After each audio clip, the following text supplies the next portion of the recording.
चलिए आज तो ये लास्ट सेशन है, चूँकि आप लोगों का तो एग्ज़ामिनेशन ही 8 तारीख को है, तो अब टाइम भी नहीं है। पता नहीं इसको भी देखने का फुर्सत मिलेगा या नहीं, लेकिन खैर एक बार देख लीजिएगा। और एक दो चीज़ को ध्यान में रखिएगा, जब एग्ज़ाम देंगे तो एक बात का ध्यान रखेंगे कि जो आप बनाते चलेंगे आंसर, साथ में ही रटते चलिए। ऐसा नहीं कीजिए कि पूरा बना लीजिए उसके बाद रटना शुरू किए। इसमें कभी-कभी एक आध थोड़ा-सा भी मिस कर गया ना, तो पूरा का पूरा आंसर का सीक्वेंस चेंज हो जाएगा।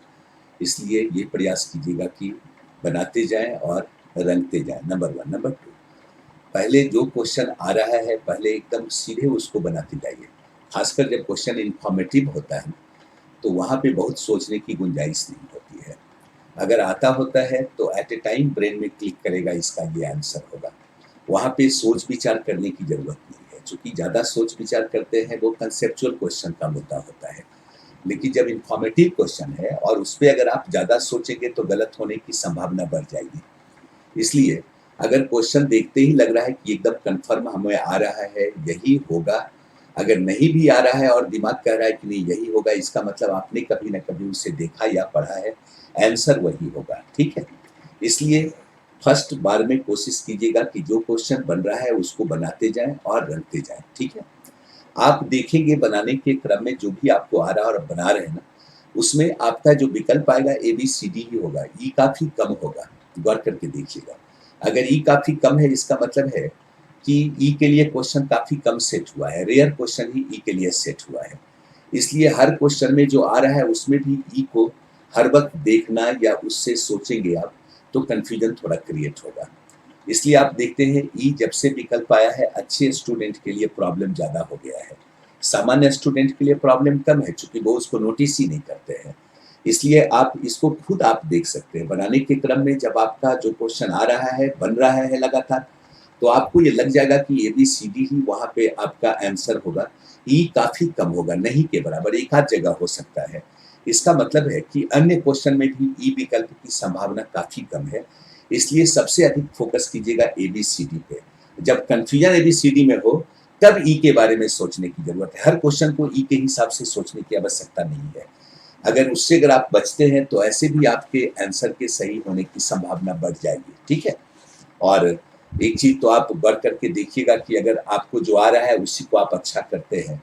अगर फर्स्ट फेज में अगर आप बना रहे हैं 150 तक और आपका अगर 90 हो गया सही, तो ये मान के चलिए कि बाकी में जो विकल्प भी आपको लगता है, चूँकि नेगेटिव मार्किंग नहीं है, तो कोई एक विकल्प के साथ ही सीधे जाइए। तो 1/4 की तो संभावना ऐसे भी बनेगा कि सच सही होगा ही होगा।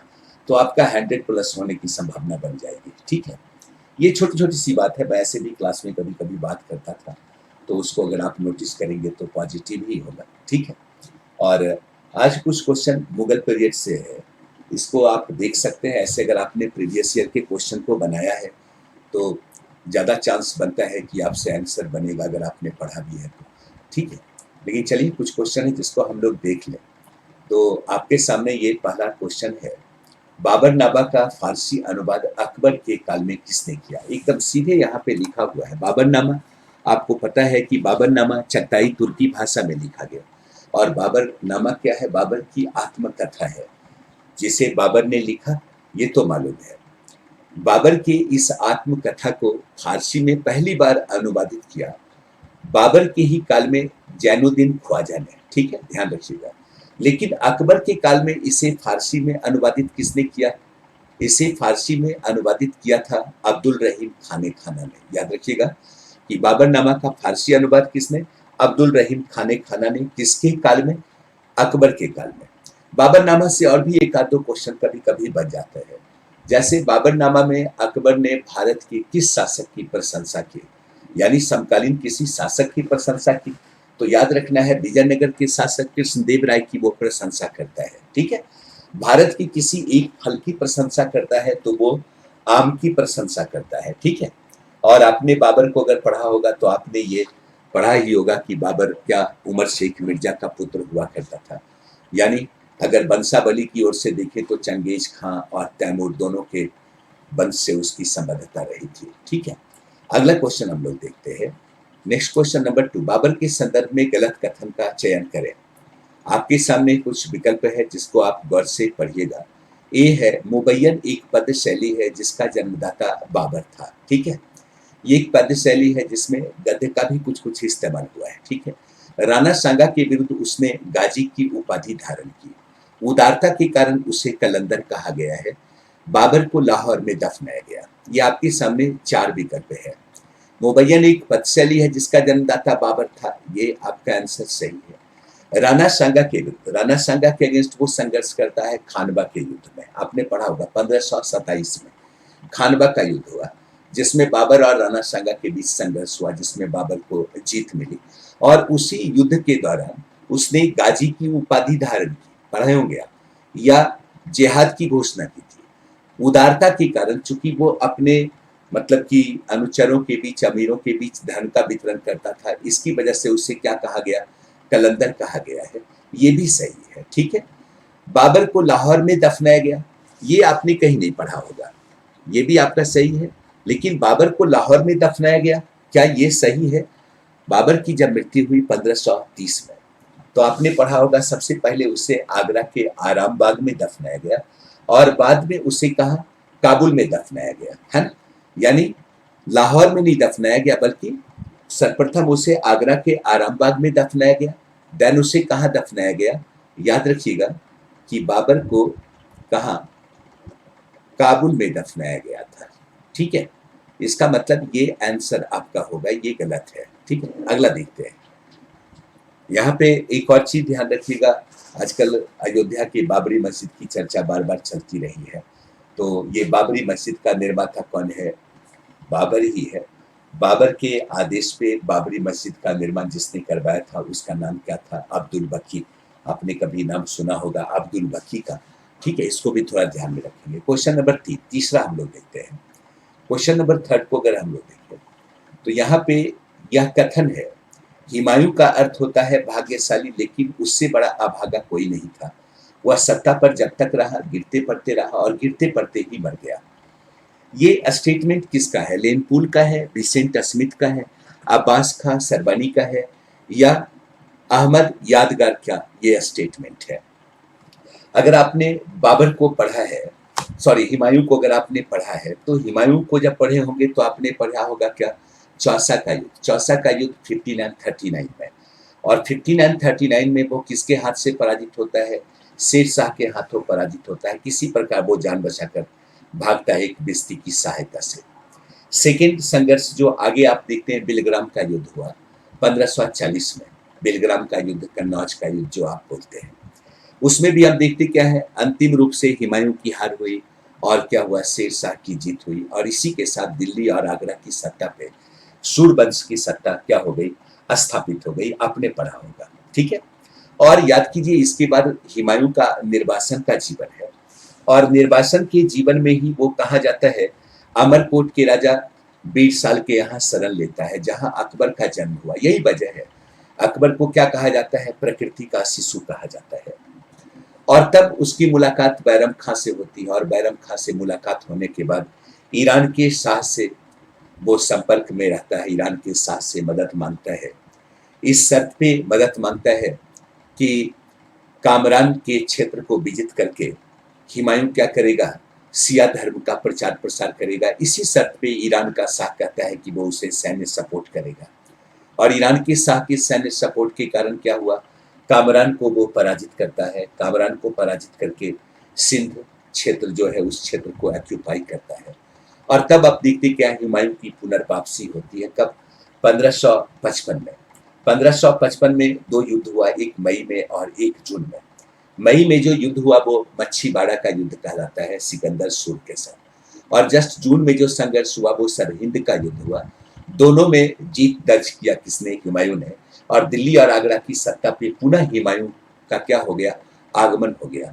लेकिन जस्ट आप देख सकते हैं कब, 1556 में दीन पनाह की लाइब्रेरी की सीढ़ी से गिरा और हुमायूं की क्या हो गई, मृत्यु हो गई। इसका मतलब लगातार हुमायूं लड़खड़ाता ही रहा। यही वजह है, यह स्टेटमेंट दिया था किसने? लेनपूल ने, कि हुमायूं का अर्थ भाग्यशाली होता है, लेकिन वो क्या हुआ, जिंदगी भर गिरते पड़ते रहा और गिरते पड़ते ही क्या हुआ, मर गया। तो आंसर क्या होगा? ए लेनपुल। अगला देखते हैं क्वेश्चन नंबर 4। शेर शाह ने सर्वप्रथम किस सूबा को सरकारों में बांटकर सिकदार सिकदारा नामक अधिकारी को रिक्रूट किया? ठीक है, ये क्वेश्चन कभी कभी बनता है कि अकबर के काल में डिस्ट्रिक्ट के लिए, जिला के लिए किस शब्द का इस्तेमाल हुआ है। तो अकबर के काल में जिला के लिए जिस शब्द का इस्तेमाल हुआ वो क्या है? सरकार। जिला के लिए सरकार शब्द का इस्तेमाल हुआ है, ठीक है। और सरकार के अधिकारी के रूप में सिकदार ए सिकदारान को रिक्रूटमेंट किया किसने? शेर शाह ने। और सर्वप्रथम डिस्ट्रिक्ट को प्रशासनिक सुव्यवस्था के लिए कई सरकारों में बांटकर अलग अलग सरकार में सिकदार सिकदारान नामक अधिकारी को रिक्रूट किया शेर शाह ने, कहा? बंगाल में, ठीक है। अगला क्वेश्चन देखते हैं, क्वेश्चन नंबर 5। निम्नलिखित युग्मों में कौन सुमेलित नहीं है? आपके सामने क्वेश्चन है, मुझे लगता है कि आपके दिमाग में आ जाना चाहिए कि आंसर क्या होगा। ए आपका है हुमायूंनामा गुलबदन बेगम, तारीखे शेर शाही अब्बास खां सरवानी, आईने अकबरी अबुल फजल, तारीखे अकबर शाही बादायूनी, ठीक है। तारीखे अकबर शाही बादायूनी। अब आपको बताना है कि भाई इसकी रचना किसने किया है, ठीक है।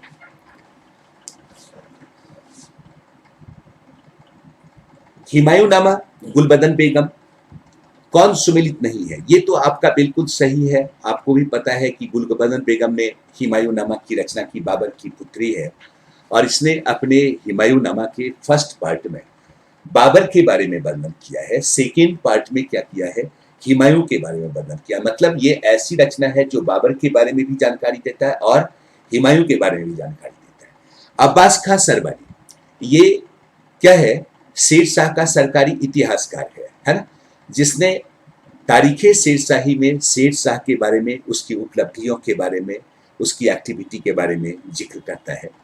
अबुल फजल, आपने नाम सुना, अबुल फजल ने आईने अकबरी की रचना की। इसी का एक पार्ट क्या है? अकबरनामा है, जिससे अकबर कालीन तमाम प्रकार की उपलब्धियों के इवेंट के बारे में जानकारी मिल जाती है। बादायूनी की रचना तारीखे अकबर शाही नहीं है। बादायूनी की रचना है मुंतखब उल तबारिक। याद रखिएगा, बादायूनी की जो रचना का नाम है वो क्या है? मुंतखब उल तबारिक, ठीक है। और ये जो रचना है तारीखे अकबर शाही, ये आरिफ कंधारी की रचना है। याद रखिएगा, आपका आंसर होगा क्या? डी। और ध्यान रखिएगा, तारीखे अकबर शाही जो रचना है ये किसकी रचना है? ये आरिफ कंधारी की रचना है। ओके, अगला देखते हैं हम लोग, क्वेश्चन नंबर 6। क्वेश्चन नंबर 6 आपके सामने क्वेश्चन है, बहुत ही बेहतर क्वेश्चन है, और एक आध बार क्वेश्चन ये पूछा भी है। अकबर कालीन किस ब्रिटिश यात्री ने यह लिखा कि पटना रुई, चीनी और अफीम का बड़ा बाजार था? ये कौन लिखता है कि पटना रुई, चीनी और अफीम का बड़ा बाजार था? यही लिखता है कि गोलकुंडा हीरा के लिए प्रसिद्ध हुआ करता था, ठीक है। यह लिखता है कि बनारस सूती कपड़ा के लिए काफी फेमस था। यानी उस वक्त के भारत के नगरों का चर्चा करता है, नगर किस चीज के लिए फेमस है उसकी चर्चा करता है। आपके सामने विकल्प के रूप में है ए रॉल्फ फिच, बी फादर मॉन्सरेट, सी एक्वाविवा और डी वर्नियर। ये कौन सा है? मतलब कि ब्रिटिश यात्री है जो अकबर के काल में आया और वो अकबर कालीन पाटलिपुत्रा के इस प्रोडक्ट का जिक्र करता है। याद रखिएगा, ये है रॉल्फ फिच, ठीक है, जो अकबर के काल में यात्रा करता है और किसके बारे में? पटना के बारे में जिक्र करता है। अगला देखते हैं हम लोग क्वेश्चन नंबर 7। क्वेश्चन नंबर 7 में अकबर कालीन कुछ इवेंट का जिक्र है। आपने सुना होगा कि अकबर की ताजपोशी सबसे पहले कलानौर में होती है जब वो 11 साल का ही था। चूंकि दीन पनाह की लाइब्रेरी से गिरने के बाद हुमायूं की मृत्यु हो गई और हुमायूं के मरने के बाद दिल्ली और आगरा की सत्ता पर अधिकार किसका हो गया? हेमचंद्र विक्रमादित्य का अधिकार हो गया, ठीक है। ये विक्रमादित्य की उपाधि धारण करने वाला 14वां शासक था भारत का। बाद में आपने सुना होगा बैरम खां के नेतृत्व में हेमू की हार होती है, लेकिन इस बीच सबसे पहले ताजपोशी जो अकबर की होती है वो कलानौर में होती है, ठीक है। लंबे समय तक अकबर पेटीकोट गवर्नमेंट में रहा। उस वक्त सत्ता का संचालन जो करता था वो बैरम खां था। ढाई महामनगा उनकी बेटी जीजी अनगा, उसका पुत्र आदम खान। यानी प्रशासनिक शिरकत अकबर की बिल्कुल नहीं थी। लेकिन पेटीकोट गवर्नमेंट के अंतर्गत रहने के दौरान ही अकबर ने कुछ ऐसे सकारात्मक कार्य किए कि मेडिएवल दौर में किसी भी सुल्तान ने ऐसा करने का साहस नहीं किया। ठीक है, तो हम देखते क्या है वो कौन सा कार्य किया अकबर ने। आपका ए इसमें पूछ रहा है कौन सा युग्म सही है। आप देखिएगा दास प्रथा का समापन, अकबर ने दास प्रथा के समापन की घोषणा कब की? ठीक है, दास प्रथा का समापन अकबर कब करता है? याद कीजिएगा, दास प्रथा का समापन अकबर करता है 1562 में, यानी युद्धबंदी को दास बनाने पर इसने क्या किया? प्रतिबंध लगा दिया। ठीक है, जजिया प्रथा का समापन, जजिया प्रथा का समापन अकबर करता है कब? 1564 में, यानी जजिया प्रथा को ये क्या करता है? समाप्त करता है। याद कीजिए जजिया जिम्मियों से लिया जाने वाला कर है। जिम्मी यानी गैर मुसलमानों से लिया जाने वाला कर, ये कुरान सम्मत टैक्स है, लेकिन अकबर इस पे भी क्या करता है? पाबंदी लगा देता है। ठीक है, तीर्थ यात्रा पर प्रतिबंध लगाया। तीर्थ यात्रा पे प्रतिबंध कब लगाता है? तीर्थ यात्रा पे प्रतिबंध लगाता है 1563 में। इसका मतलब ये तीनों गलत है। सही कौन है? सही आपका है 1575 इबादत खाने की स्थापना, प्रार्थना कार्य। यद्यपि अकबर ने इबादत खाने की स्थापना की, इसके मूल में उसका उद्देश्य था इस्लाम की जानकारी हासिल करना, इसलिए सर्वप्रथम इस्लाम विदों को बुलाया गया इबादत खाने में। लेकिन बाद में उन्हें लगा कि जो भी इस्लामविद इबादत खाने में आते हैं अपने धर्म की सार्थकता को स्थापित करने के लिए दूसरे धर्म की आलोचना करते हैं। यही वजह है कि उसने विभिन्न धर्मावलंबियों को आमंत्रित किया इबादत खाने के लिए। आपने पढ़ा होगा, हिंदू धर्मावलंबी को, जैन धर्मावलंबी को, पारसी धर्मावलंबी को, ईसाई धर्मावलंबी को, सभी को उसने आमंत्रित किया था। तो याद रखिएगा इबादत खाने की स्थापना 1575 ये सही है। अगला क्वेश्चन देखते हैं, क्वेश्चन नंबर 8। 1566 में क्या है? हल्दी घाटी के युद्ध में राणा प्रताप के विरुद्ध मुगल सेना का नेतृत्व किसने किया? 1576 में हल्दी घाटी के युद्ध में राणा प्रताप के विरुद्ध मुगल सेना का नेतृत्व किसने किया? मानसिंह, मिर्जा अजीज कोका, सरफुद्दीन और राजा भारमल। ये जो है आपका क्या है? भारमल है, मालमल नहीं है, इसको थोड़ा शुद्ध कर लेंगे। राजा क्या है?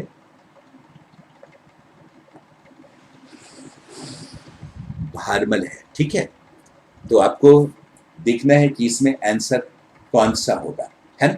यहाँ पे दो क्वेश्चन बन सकता है, एक कि अकबर की ओर से युद्ध का नेतृत्व किसने किया? तो याद रखिएगा अकबर की ओर से युद्ध का नेतृत्व किया था मानसिंह ने। ठीक है, दूसरा क्वेश्चन ये भी बन सकता है कि इस युद्ध में राणा प्रताप की ओर से सेना का नेतृत्व किसने किया? अगर क्वेश्चन बनेगा राणा प्रताप की ओर से सेना का नेतृत्व किसने किया, तब आंसर क्या हो जाएगा? तब आपका आंसर हो जाएगा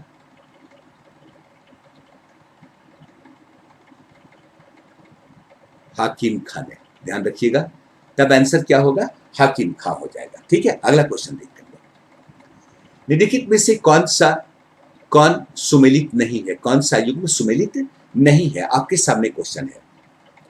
मैंने बात किया था अभी अभी, ये आप कंफर्म समझ रहे हैं, इबादत खाने की स्थापना 1575 में, ये सही है।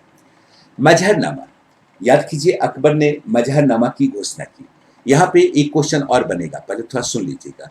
इबादत खाने की स्थापना 1575 में, अभी हम लोग बात कर रहे थे कि इबादत खाने में अकबर ने कई को आमंत्रित किया था। कई को आमंत्रित किया था यानी कि जैन, हिंदू, पारसी और क्या सिख को, मतलब ईसाई को आमंत्रित किया।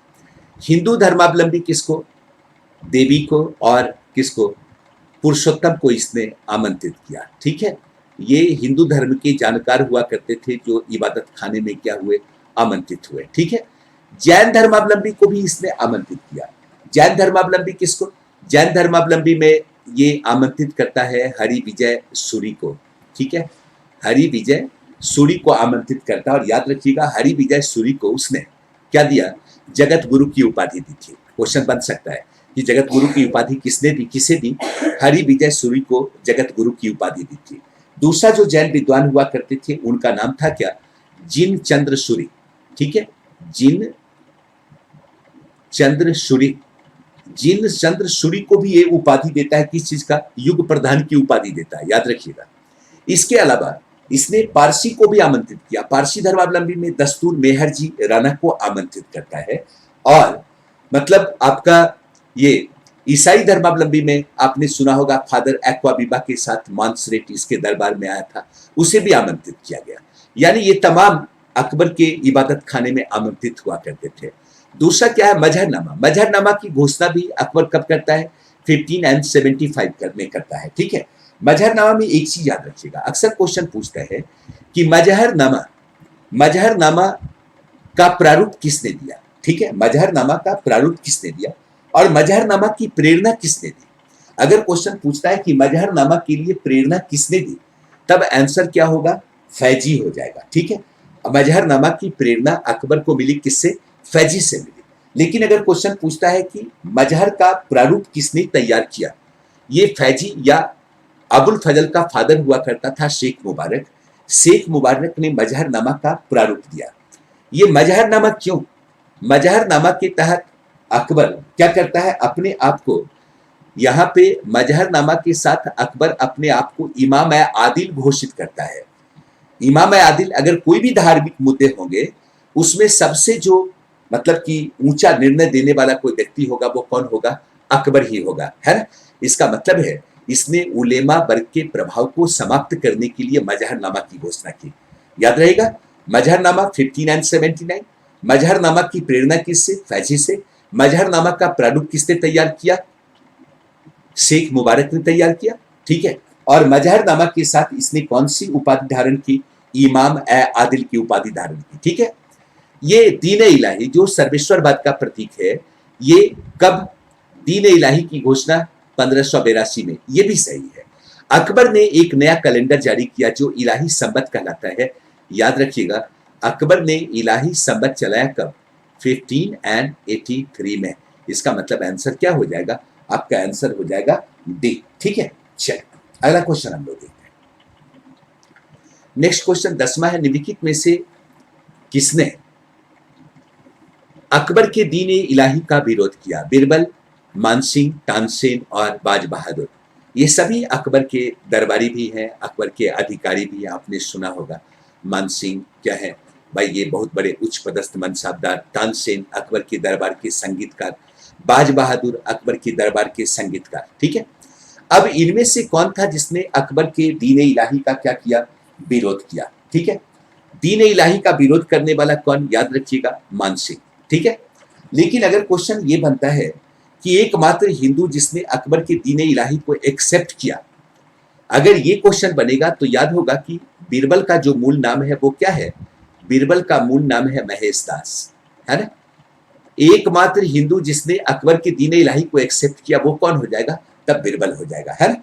विरोध किया मानसिंह, एक्सेप्ट किया बीरबल। अगला क्वेश्चन देखते हैं। क्वेश्चन नंबर 11 आपके सामने है और इस क्वेश्चन में पूछा गया है, अकबर ने किस सिख गुरु को 500 बीघा जमीन आवंटित किया जहां अमृतसर नगर बसा तथा स्वर्ण मंदिर का निर्माण हुआ। ठीक है, आपको बताना है कि ये कौन गुरु हुआ करते थे। ये अबाउट इवेंट जो है, ये इवेंट है आपका 1577 का, और ये गुरु हुआ करते थे कौन, गुरु रामदास, जिन्हें 500 बीघा जमीन आवंटित किया जहां पे अमृतसर नगर भी बसा और क्या हुआ, आपने देखा, स्वर्ण मंदिर का निर्माण हुआ। अगला क्वेश्चन देखते हैं, क्वेश्चन नंबर 12। क्वेश्चन नंबर 12 में आपके सामने है क्वेश्चन कि अकबर ने किस सूफी सिलसिला को प्रश्रय दिया, किस सूफी सिलसिला को प्रश्रय दिया या किस सूफी संत के वो निकटस्थ हुआ करता था, क्वेश्चन बन सकता है। याद कीजिए, भारत में सर्वाधिक लोकप्रिय सिलसिला कौन सा था, चिश्ती सिलसिला हुआ करता था, आपने पढ़ा होगा। चिश्ती सिलसिला, जनरली सूफी सिलसिला के दो रूप देखने को मिलते हैं, एक बेसरा और दूसरा बासरा। ठीक है, बेसरा वो जो शरीयत के साथ है, सॉरी शरीयत के अगेंस्ट है, कहने का मतलब पूर्ण रूपेण इस्लामिक शरीयत को एक्सेप्ट नहीं करते हैं, है ना। इसीलिए आप देखते हैं चिश्ती संतों को जिसने कई गैर इस्लामिक परंपराओं को भी अपना लिया, और बासरा वो जो शरा के बिल्कुल साथ है, वो गैर इस्लामिक परंपरा को नहीं अपनाते, जिसमें आप सूराबर्दी की बात कर सकते हैं, नक्शबंदी की बात कर सकते हैं। ठीक है, भारत में सर्वाधिक लोकप्रिय सिलसिला कौन हुआ, चिश्ती सिलसिला हुआ। ठीक है, और चिश्ती सिलसिले के संत हुआ करते थे कौन, शेख सलीम चिश्ती, आपने नाम सुना होगा, शेख सलीम चिश्ती, है ना। और आपको याद होगा इनके प्रति सम्मान व्यक्त करता है कौन? अकबर। इसका मतलब है कि अकबर की संबद्धता किससे? चिश्ती सिलसिले से। किस संत से? शेख सलीम चिश्ती से। आपने अकबर के पुत्र का नाम देखा होगा क्या? सलीम, है ना। आगे आगे देखते हैं। Question number 13। शेरशाह के प्रशासन में, शेरशाह के प्रशासन में बोई गई जमीन के क्षेत्रफल, बोई गई जमीन का क्षेत्रफल कौमा है, फसल की किस्में और देय लगान को जिसमें दर्ज किया जाता था उसे क्या कहा जाता है? याद रखिएगा, शेरशाह का जो रेवेन्यू एडमिनिस्ट्रेशन है, राजस्व प्रशासन है, वो क्या है? विशुद्ध रूप से आप उसे क्या कह सकते हैं? रैयतबाड़ी कह सकते हैं, है ना। विशुद्ध रूप से क्या कह सकते हैं? रैयतबाड़ी कह सकते हैं। यानी बिचौलिया की भूमिका को कम करने के लिए डायरेक्ट किससे? किसानों के साथ बंदोबस्ती पे इसने जोर दिया। लेकिन जमींदार बेरोजगार ना हो, इसलिए जमींदारों को ये अधिकार दिया कि भाई तुम लगान की वसूली करो, लगान की वसूली के एवज में भी तुम्हें कुछ मेहनताना दिया जाएगा, ठीक है। तो यहाँ पे ये क्वेश्चन है, यहाँ पे क्वेश्चन है कि प्रशासन में बोई गई जमीन के क्षेत्रफल, फसल की किस्में, देय लगान को जिसमें दर्ज किया जाता था उसे क्या कहा जाता था? उसे कहा जाता था पट्टा। याद रखिएगा, क्या कहा जाता है? उसे पट्टा कहा जाता है ना। इस पट्टा के एवज में किसान जो सरकार को देगा, किसान जो किसको देगा? सरकार को देगा, वो क्या कहलाता है? कबूलियत कहलाता है, ठीक है। इसलिए याद रखिएगा, कबूलियत और पट्टा ये दो टर्म शेरशाह से संबंधित है ना। पट्टा यानी किसान को जो जमीन दिया जाएगा, जमीन पे कौन सा फसल होगा, ये जमीन किस किसान के नाम से है, क्या कहलाया? पट्टा कहलाएगा। इसके एवज में किसान सरकार को क्या देगा, ये किसान कबूल करता है, क्या कहलाता है? कबूलियत कहलाता है, ठीक है। याद रखिएगा। अगला question, question number 14। Question number 14 जो आपका है ये मनसबदारी व्यवस्था से है। आईने अकबरी में अबुल फजल मनसबदारों की कितनी श्रेणियों का उल्लेख करता है? आईने अकबरी में क्या कहता है? अबुल फजल कितने श्रेणी के मनसबदारों का जिक्र करता है? ये आपके सामने क्वेश्चन है, ठीक है। ठीक से गौर से इसको देखिएगा। कितने श्रेणी के मनसबदारों का जिक्र करता है? ये तो आपको पता होगा, मनसबदारी व्यवस्था अकबर ने स्थापित किया। इसके पीछे उद्देश्य क्या था? सैन्य व्यवस्था को बेहतर तरीके से सुव्यवस्थित करना और संचालित करना। चूंकि मनसबदार की गणना दो वर्ग से होती है, एक जात और एक सवार से। जात शब्द पदबोधक है, ओहदा बोधक है, किस ओहदा का वो अधिकारी है। और सवार की संबद्धता उसके द्वारा रखे जाने वाले किससे है? सैनिक से है, घुड़सवार दस्ता से है, ठीक है।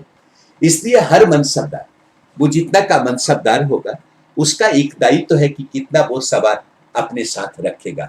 इसका मतलब मनसबदारी व्यवस्था को स्थापित करने के पीछे एकमात्र उद्देश्य क्या है?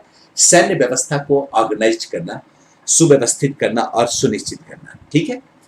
ये मनसबदारों की कई श्रेणियां होती थी। कई श्रेणियां यानी कुछ ऐसे होते थे जिनका जात अधिक होता था, सवार कम होता था, कुछ का जात सवार बराबर होता था, कुछ का जात कम सवार जात। तो ऐसे करके मनसबदारों की क्या है? कुछ श्रेणियां हैं। अबुल फजल अपने आईने अकबरी में 66 प्रकार के मनसबदारों की श्रेणियों का जिक्र करता है, लेकिन उल्लेख जो करता है वो कितनी श्रेणियों का उल्लेख करता है? 33 श्रेणियों का उल्लेख करता है, ठीक है। आपका आंसर क्या हो जाएगा? सी हो जाएगा। अगला क्वेश्चन देखते हैं। अगला क्वेश्चन जो आपका है वो क्वेश्चन है, भक्ति आंदोलन में पंच ककार का संबंध किससे है? पंच ककार का संबंध किससे है? याद कीजिए, सूफी ये नाथपंथी नहीं हो सकता है, सिख नहीं हो सकता, कबीर पंथी या दादू पंथी नहीं होगा, ठीक है। आपने गुरु नानक को पढ़ा है, गुरु नानक ने जो संप्रदाय दिया वो क्या कहलाया? यही सिख संप्रदाय है ना। सिख संप्रदाय के तहत ही ढेर सारे गुरु हुए और उसी में ये टर्म आया क्या? पंच ककार। यानी सिखों के लिए क्या? पंच ककार। आपने पंच प्यारे का नाम सुना है, पंच ककार का नाम सुना है। ये पंच ककार केस, कच्छा, कृपान, है ना, कड़ा, कंघा, एक सिख धर्मावलंबी इसको रखेगा। इसका मतलब आंसर क्या हो जाएगा? बी हो जाएगा, सिख संप्रदाय। अगला देखते हैं, क्वेश्चन नंबर 16। क्वेश्चन नंबर 16 आपके सामने है। क्वेश्चन में पूछा गया, निजामुद्दीन औलिया और नसीरुद्दीन चिराग दिल्ली का संबंध किस सिलसिले से था? निजामुद्दीन औलिया और नसीरुद्दीन चिराग दिल्ली। फरीदुद्दीन गंज सकर भी कई बार पूछा है, ठीक है। ठीक है। इनका संबंध किससे है? याद रखिएगा, इनका संबंध है चिश्ती सिलसिले से। अगला क्वेश्चन देखते हैं, क्वेश्चन नंबर 17। क्वेश्चन नंबर 17 क्या पूछता है? क्वेश्चन नंबर 17 क्वेश्चन पूछ रहा है जवाबित का संबंध किससे था? सॉरी, जवाबित का संबंध किससे था? यहां पे थोड़ा सा गलत लिखा गया है, इसको सुधार लीजिएगा, है ना। जवाबित का संबंध किससे नहीं, किससे था, है। यानी जवाबित क्या है, सीधा सा क्वेश्चन है। जैसे आप देखते होंगे कि खासकर मेडिएवल दौर में अगर मुद्दा धर्म का होता है तो धार्मिक मुद्दे का जो संचालन होता है वो किसके तहत होता है? शरीयत के अनुसार होता है, आइन के अनुसार होता है। शब्द क्या आता है? शरीयत या आइन, ठीक है। लेकिन राजकीय कानून जो सभी के लिए बराबर है, हिंदू हो या मुसलमान हो, सभी के लिए बराबर है, वो क्या कहलाता है? वो जवाबित कहलाता है। याद रखिएगा, जवाबित का संबंध किससे? राज्य के कानून से है। अगर यही धार्मिक मामले की बात होती सल्तनत काल में या मुगल पीरियड में, तब हम वहां पे बात शरीयत का करते हैं या आइन की बात करते हैं, ठीक है। अगला क्वेश्चन देखते हैं, दो अस्पा और सिंह अस्पा प्रथा किसने प्रारंभ किया? दो अस्पा और सिंह अस्पा प्रथा किसने प्रारंभ किया? बिल्कुल कॉमन क्वेश्चन है और आप लोगों ने पढ़ा है क्या भाई? तो मनसबदारी व्यवस्था में परिवर्तन करते हुए क्या हुआ?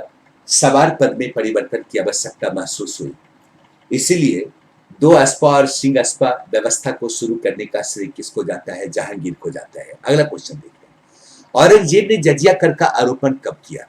अभी अभी आपने पढ़ा था कि अकबर ने जजिया प्रथा पे पाबंदी लगा दी थी, है ना।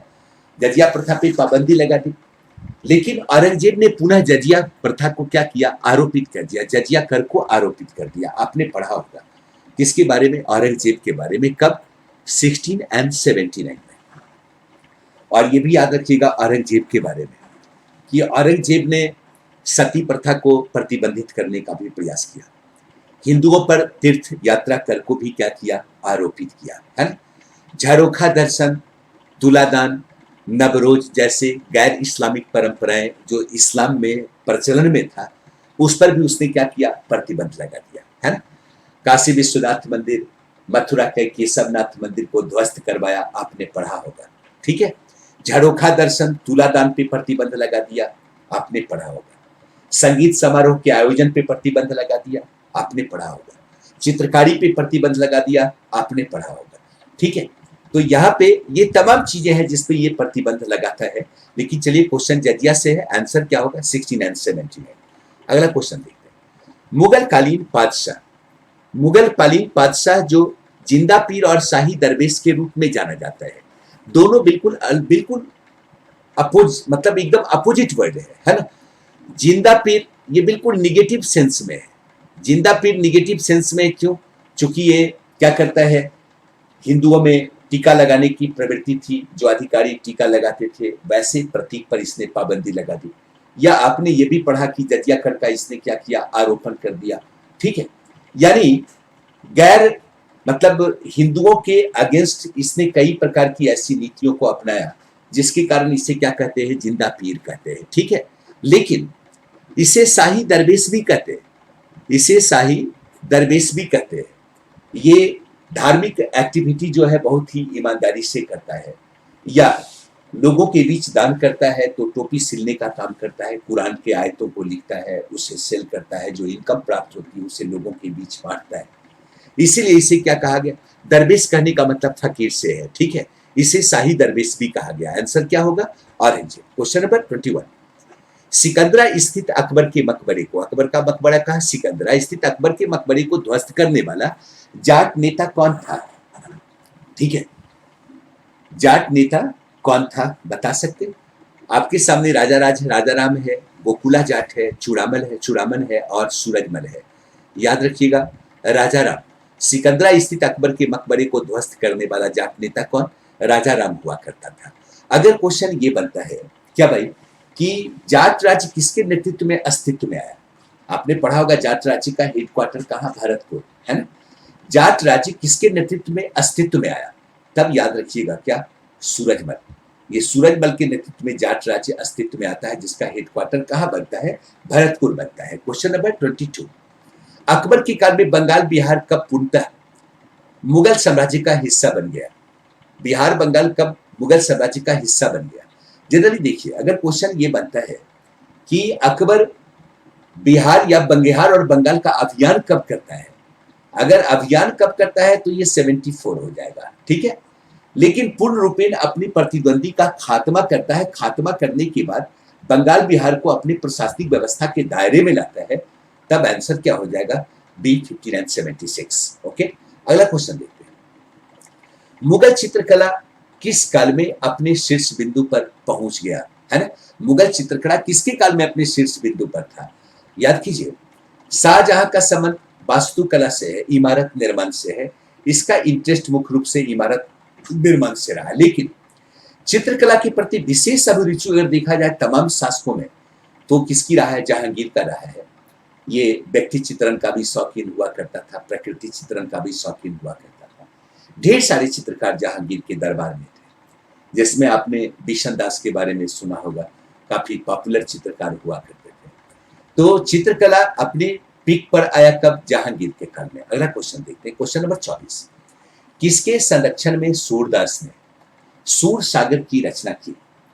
किसके संरक्षण में सूरदास ने सूर सागर की रचना की? ये आपके सामने क्वेश्चन है, आपको बताना है किसके काल में सूरदास ने सूर सागर की रचना की। आपका आंसर क्या होगा? जहांगीर। जहांगीर के काल में सूरदास ने सूर सागर की रचना की। अगला क्वेश्चन आपका है, अगला क्वेश्चन है सूफी सिलसिले से। फिरदौसिया सिलसिला का मुख्य कार्य क्षेत्र कहाँ था? Question number 25। फिरदौसिया सिलसिला का मुख्य कार्य क्षेत्र कहाँ था? आपने शेख सरफुद्दीन मनेरी का नाम आपने सुना है, शेख सरफुद्दीन आहिया मनेरी, जो बिहार में इस सिलसिले के प्रधान हुआ करते थे, जिनके लिए आज मनेर क्या है, काफी फेमस है। क्वेश्चन भी कई बार बनता है। और शेख सरफुद्दीन का जो पत्र है, उसी का संकलन जो है वो क्या कहलाता है? मकतूबात कहलाता है, ठीक है, मकतूबात। कौन? शेख सरफुद्दीन याहिया मनेरी के पत्रों के संकलन को ये कहा गया है, ठीक है। फिरदौसिया सिलसिला में के बिहार के प्रधान जो हुआ करते थे वो कौन? शेख सरफुद्दीन याहिया मनेरी ही हुआ करते थे, ठीक है। और ये इस सिलसिले का जो मुख्य कार्य क्षेत्र था वो कौन था? बिहार हुआ करता था। अगला क्वेश्चन देखिएगा, क्वेश्चन आपके सामने है, अच्छा क्वेश्चन है। क्वेश्चन ये पूछा भी गया है, चित्रकार ख्वाजा अब्दुल समद को सीरी कलम की उपाधि किसने दी? ख्वाजा अब्दुल समद की संबद्धता हुमायूं के दरबार से है, और आगे ख्वाजा अब्दुल समद जो है ये अकबर के काल में भी आपको देखने को मिलते हैं, है ना। इन्हें सीरी कलम की उपाधि किसने दी थी? याद रखिएगा, इन्हें सीरी कलम की उपाधि दी थी हुमायूं ने, है ना। किसने? हुमायूं ने। अगला क्वेश्चन देखिएगा, आपका जो अगला क्वेश्चन है वो क्वेश्चन है कि निम्नलिखित में से कौन अकबरकालीन चित्रकार नहीं था? निम्नलिखित में से कौन अकबरकालीन चित्रकार नहीं था? आपको ये पता होगा कि अकबर ने एक चित्रशाला का निर्माण करवाया। ये क्वेश्चन बीपीएससी पूछा भी है, ठीक है। यानी किसने एक वर्कशॉप को स्थापित किया? तो अकबर ने। कहा जाता है अकबर के काल में आगरा में चित्रों की एक गैलरी हुआ करती थी, ठीक है, उसने चित्रशाला का निर्माण किया। कई चित्रकारी अकबर के काल में सामने आए, जिसमें आप बाबरनामा की बात करते हैं, आप महाभारत पे आधारित रज्मनामा की बात करते हैं, या फिर हमजानामा की बात करते हैं। ये तमाम चित्रकारी अकबरकालीन प्रसिद्ध चित्रकारी में से मतलब है, ठीक है। और ये तमाम जो चित्रकार हुआ करते थे ये अकबर के काल में थे। अब्दुल समद, दशवंत, बसावन, ठीक है, ये सभी अकबरकालीन क्या है? पॉपुलर चित्रकारों में से एक है, ठीक है। एक सेकेंड होल्ड कीजिएगा, पॉपुलर चित्रकारों में से एक है। हमें आंसर देना है कौन, कि भाई कौन जो है ये आपका अकबरकालीन चित्रकार नहीं है, ठीक है। तो याद रखिएगा, ये अकबरकालीन चित्रकार है, ये अकबरकालीन चित्रकार बसावन अकबरकालीन चित्रकार, लेकिन बिशन दास जहांगीर कालीन चित्रकार है, इसलिए आपका आंसर क्या होगा? बिशन दास हो जाएगा। अगला क्वेश्चन देखते हैं, आपका जो अगला नेक्स्ट क्वेश्चन है वो क्वेश्चन क्या कह रहा है? अबुल फजल आईने अकबरी में अकबरकालीन प्रथम श्रेणी के कितने संगीतकारों का जिक्र करता है? कितने संगीतकारों का जिक्र करता है? आप देखिएगा, कभी कभी मतलब संगीतकारों के नाम के बारे में भी चर्चा हो जाती है। जैसे अकबर के काल में जब हम पढ़ते हैं क्या चित्र मतलब ये संगीतकार के बारे में, तो हम बाबा हरिदास की चर्चा करते हैं, यानी बाबा हरिदास के बारे में भी हम पढ़ते हैं। ठीक है, जब हम अकबरकालीन संगीतकार की बात करते हैं तो हम तानसेन की बात करते हैं, है ना। तानसेन प्रसिद्ध मतलब संगीतकारों में से एक हुआ करते थे। या बात करते हैं किसकी, बाबा रामदास की बात करते हैं, बाबा कौन, रामदास की बात करते हैं, है ना। ये फेमस संगीतकारों में से एक हुआ करते थे। या आप बाज बहादुर की बात करते हैं, ये सब फेमस संगीतकार हुआ करते थे। ठीक है, याद रखिएगा ये तमाम में सबसे जो प्रसिद्ध संगीतकार हुआ करता था वो कौन था, तानसेन हुआ करता था। किसका शिष्य, बाबा हरिदास का शिष्य। ठीक है, इसी के पैरेलल एक और संगीतकार हुआ करते थे, कौन, रामदास हुआ करते थे। ये भी काफी पॉपुलर संगीतकार हुआ करते थे। ऐसे संगीतकारों की संख्या काफी अधिक थी, लेकिन ऐसे प्रथम श्रेणी के संगीतकार जो काफी पॉपुलर संगीतकार थे, अबुल फजल अपने आईने अकबरी में जिक्र करता है और बताता है कि ऐसे संगीतकारों की संख्या कितनी थी, 36 हुआ करती थी, 36 हुआ करती थी। अगला क्वेश्चन देखते हैं। अगला क्वेश्चन आप देखिएगा, क्या ये सिर्रे अकबर लिखा हुआ है, क्या है ये शब्द है सिर्रे। सिर्रे अकबर नाम से उपनिषद का फारसी अनुवाद किसने करवाया, याद रखिएगा सिर्रे अकबर नाम से उपनिषद का फारसी अनुवाद दारा शिकोह ने करवाया था। ठीक है, अगला क्वेश्चन देखते हैं। जाप्ती प्रणाली किसकी देन है, जाप्ती प्रणाली किसकी देन है, किसके काल में ये सिस्टम जनरेट हुआ है ना। याद रखिएगा ये जाप्ती प्रणाली की जो संबद्धता है ये किससे है, भू राजस्व व्यवस्था से है। ठीक है, किसके काल के भू राजस्व की व्यवस्था से है, ये अकबरकालीन भू राजस्व की व्यवस्था से है। ठीक है, क्या जाप्ता प्रणाली, आपने पढ़ा होगा टोडरमल ने भू राजस्व व्यवस्था को स्थापित किया। ठीक है, और खालसा क्षेत्र में नवीन भू राजस्व को क्या किया, निर्धारित किया। इसी संदर्भ में हम किसको पढ़ते हैं, जाप्ती प्रणाली को पढ़ते हैं। और आपको पता होगा अकबर के काल में भू राजस्व का जो सिस्टम को स्थापित करने का श्रेय जाता है वो किसको जाता है, टोडरमल को जाता है। इसी संदर्भ में आप 10 साला पद्धति को पढ़ते हैं, या किरोड़ी शब्द आपका आता है। 1 करोड़ इनकम वाले क्षेत्र पे एक अधिकारी को रिक्रूट किया गया जिसका नाम क्या दिया गया, किरोड़ी दिया गया। ये भी अकबर के काल का ही इवेंट है। अगला क्वेश्चन देखिएगा। अगला क्वेश्चन जो आपका है वो आपके सामने है, देख सकते हैं। निम्नलिखित युग्मों में से कौन सुमेलित नहीं है, आप बना सकते हैं मजे से इस क्वेश्चन को आप बना सकते हैं। एक सेकेंड, ये क्वेश्चन आप आराम से बना सकते हैं, कहीं कहीं गलत है। ठीक है, एक बार ठीक से देखिएगा। हाँ, क्वेश्चन आपके सामने, निम्नलिखित युग्मों में से कौन सुमेलित नहीं है, शुद्ध लिखा हुआ है। हाँ, निम्नलिखित युग्मों में से कौन सुमेलित नहीं है। चलिए, ये क्वेश्चन आपका एंशिएंट से है, आप इसको बिहार से भी जोड़ सकते हैं। ये है प्रथम जैन संगति का आयोजन पाटलिपुत्रा में हुआ, बिल्कुल सही है। चंद्रगुप्त मौर्य के काल में प्रथम जैन संगति का आयोजन हुआ था, आपने पढ़ा है। जिसकी अध्यक्षता किसने की थी, स्थूलबाहु ने की थी, है ना।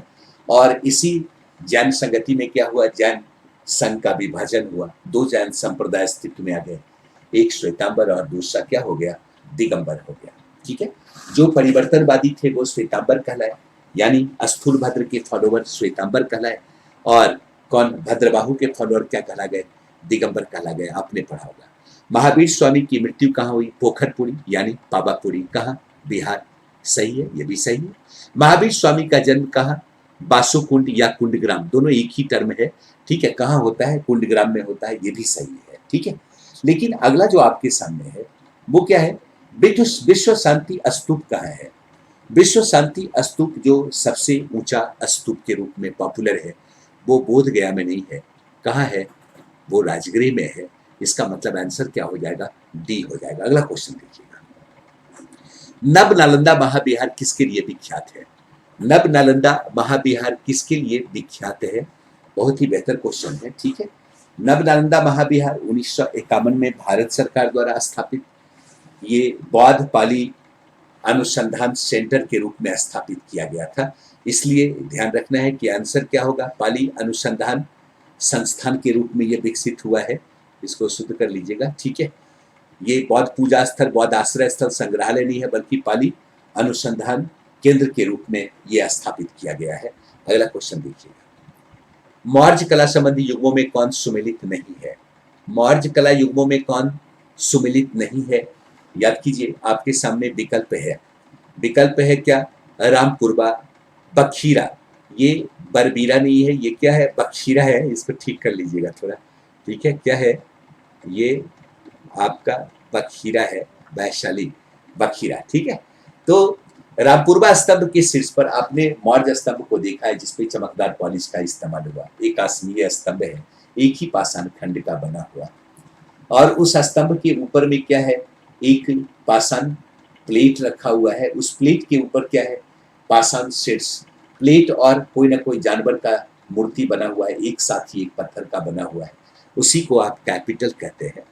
तो आपने देखा होगा सारनाथ का स्तंभ काफी पॉपुलर है, 4 सिंह पीठ से पीठ सटाए हुए वहां पे प्रदर्शित किया गया है, संयुक्त सिंह शीर्ष है ना? तो क्या है, ये विश्व शांति के संदर्भ में इसको आप देखते हैं, प्रतीक के रूप में देखते हैं। संकिसा स्तंभ नहीं, बखीरा स्तंभ सिंह शीर्ष सही है। रामपुरबा स्तंभ वृषभ शीर्ष नटुआ बैल का मूर्ति बना हुआ, बिल्कुल सही है। लेकिन संकिसा स्तंभ का वृषभ शीर्ष नहीं है, ठीक है? इसका मतलब ये क्या है? गलत है। आंसर क्या हो जाएगा? सी। अगला देखते हैं, सरंजामी प्रथा किससे संबंधित है? जैसे आप पढ़ते होंगे चौथ या सरदेशमुख, मराठा एडमिनिस्ट्रेशन, मराठा भू राजस्व व्यवस्था के तहत कभी कभी क्वेश्चन पूछता भी है, ठीक है, कि शिवाजी के काल में जो भू राजस्व व्यवस्था को स्थापित किया गया, ये किससे लिया गया? तो याद कीजिए, आपने कभी पढ़ा होगा मलिक अंबर को। मलिक अंबर अहमदनगर में अधिकारी हुआ करता था। मलिक अंबर की व्यवस्था को ही शिवाजी ने एडॉप्ट किया था, ठीक है? यानी मलिक अंबर ने जो जिस प्रकार की भू राजस्व प्रणाली को स्थापित किया, शिवाजी ने उसी प्रकार की भू राजस्व प्रणाली को स्थापित किया। चौथ सरदेशमुख का संबंध भी किससे है? भू राजस्व से ही है।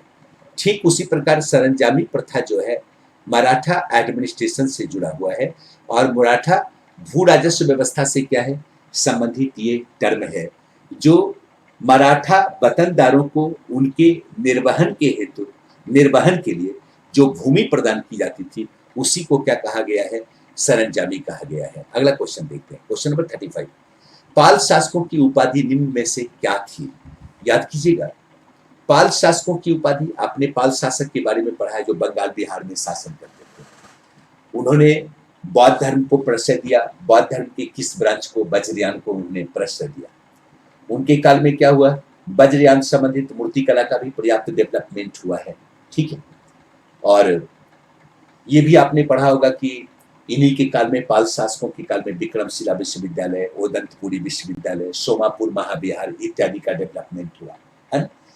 ये शासक कौन था? धर्मपाल था, जिसके काल में तमाम प्रकार के डेवलपमेंट देखने को मिलते हैं। पाल शासकों की उपाधि भी कहीं ना कहीं वज्रयान से ही रिलेटेड है, जिसे क्या कहा गया है? परम स्वागत कहा गया है। आंसर क्या होगा? बी हो जाएगा, ठीक है? तो आज मैंने जानबूझकर क्वेश्चन को कम रखा है, क्योंकि हर एक क्षेत्र से क्वेश्चन काफी पहले से हो रहा था, टेस्ट भी हो रहा था, ये भी हुआ है, और आपके पास अब टाइम भी नहीं है। जो आपने पढ़ा है सुकून से उसी का थोड़ा चिंतन कीजिए, मनन कीजिए, और ज़्यादा अब बहुत अधिक पढ़ने की आवश्यकता नहीं है। थोड़ा बहुत अगर देखना ही है इतने कम टाइम में, तो कुछ बिहार को, कुछ करेंट को देख लीजिए। बिहार क्या, करेंट को मुख्य रूप से देख लीजिए, ठीक है? जो आपने पढ़ा है, जो आपके लिए बेहतर जहाँ पे तैयारी है, उसका रिवाइज अगर करेंगे तो ज़्यादा आप काम करेगा, क्योंकि उसमें अच्छा है कि भूलने का चांस नहीं बढ़ेगा। थोड़ा बहुत देख सकते हैं, या रिवाइज ना करके सिर्फ करेंट और बिहार को देखें तो अति उत्तम है, क्योंकि टाइम कम है। और अब ज़्यादा अच्छा है कि अब स्ट्रेटजी पे थोड़ी बात की जाए, कि स्ट्रेटजी के हिसाब से अच्छा करने की कोशिश कीजिएगा, जिसकी चर्चा मैंने पहले ही की है कि क्वेश्चन सबसे पहले एक बार में उस क्वेश्चन को बनाना है जिसमें आप 100% कंफर्म है, बनाते जाइए, रंगते जाइए, ठीक है? सिंबल देते जाइए जिसको आपने बना दिया। दूसरे बार में उसको बनाइए जहाँ पे थोड़ा कंफ्यूजन है, यानी वो आता भी है और पूरे विकल्प से आप वाकिफ नहीं है, वहाँ पे थोड़ा सा आप हल्का फुल्का भी अगर सोचेंगे तो कुछ हद तक क्वेश्चन का आंसर सही हो जाएगा। तो फिर सेकेंड रो में, सेकेंड टर्म में उसको बनाइए। थर्ड टाइम में उसको बनाना है जो आपको बिल्कुल नहीं आ रहा है, तो वहाँ पे बनाने की कोई आवश्यकता नहीं है, आपको कोई एक विकल्प चूज कर लेना है जो भी विकल्प आपने आंसर बनाने के क्रम में देखना है कि भाई कौन सा विकल्प आपने ज़्यादा आंसर में बनाया, आप देखेंगे OMR आपको सीधे दिखाई देगा, आपने बी को ज़्यादा बनाया, SC को ज़्यादा बनाया, जो भी ज़्यादा बनाया, जो नहीं आ रहा है उसमें सीधे एक ही डाल देना है। बीबी डालना है तो पूरे में बीबी ही डाल देना है, सीसी डालना है तो पूरे में सीसी डाल देना है, यानी कि भगवान के नाम की लेकर ABCD अलग अलग करना है, एक भी सही नहीं होगा। लेकिन कोई अगर एक ही कंटिन्यू डाल रहे हैं तो चांस ज़्यादा बनता है सही हो जाने का, ठीक है। इसलिए हर वक्त ये देखिएगा 3 फेज में, ये नहीं कि जो क्वेश्चन आ रहा है उसको भी घेरे हुए हैं, रंग नहीं रहे हैं, एकदम रंगते चलना है। ये छोटा छोटा चीज़ है, इसको ध्यान देना है। ई विकल्प पे नोटिस तभी कीजिएगा जब आपको एकदम 100% क्वेश्चन जो आ रहा है उसको बनाने के क्रम में आप देखिएगा ई का कितना वैल्यू है। अगर लगता है ई का कोई वैल्यू नहीं है, आपका आंसर ABCD में ही आ रहा है, आगे भी ई को देखने की विशेष जरूरत नहीं है। ABCD के हिसाब से ही आंसर का मूल्यांकन कर लेना है। और अगर जो क्वेश्चन आ रहा है उसमें अगर ई ज़्यादा मिल रहा है, इसका मतलब तब हर एक क्वेश्चन में ई को देखने की जरूरत है, ठीक है। ये एकदम आप पे, वहाँ पे, आपकी एक्टिविटी पे निर्भर करता है। अभी तक जो क्वेश्चन पूछा गया उसमें ई आंसर काफ़ी कम क्वेश्चन का हुआ है, इसलिए चांस कम बनता है कि ई क्वेश्चन के लिए, ई आंसर के लिए क्वेश्चन को सेट किया गया हो। लेकिन चलिए अगर किया भी गया हो तो आप एकदम डायरेक्ट वहाँ पे आंसर को बनाते हुए देख सकते हैं। एकदम आता हुआ क्वेश्चन में अगर ई बार बार आ रहा है, इसका मतलब सभी क्वेश्चन के ई को देखना है। और अगर आते हुए क्वेश्चन में आपका एक भी आंसर ई नहीं आ रहा है, इसका मतलब आगे किसी क्वेश्चन में ई देखने की जरूरत नहीं है। ABCD के आधार पर आंसर का मूल्यांकन कर लेना है, ठीक है। चलिए बहुत बहुत धन्यवाद और आप सबों को बेस्ट ऑफ लक। बहुत अच्छा आपका एग्जामिनेशन हो और आप लोग फिर हम लोग मिले मेंस की तैयारी के टाइम में, है ना। Thank you.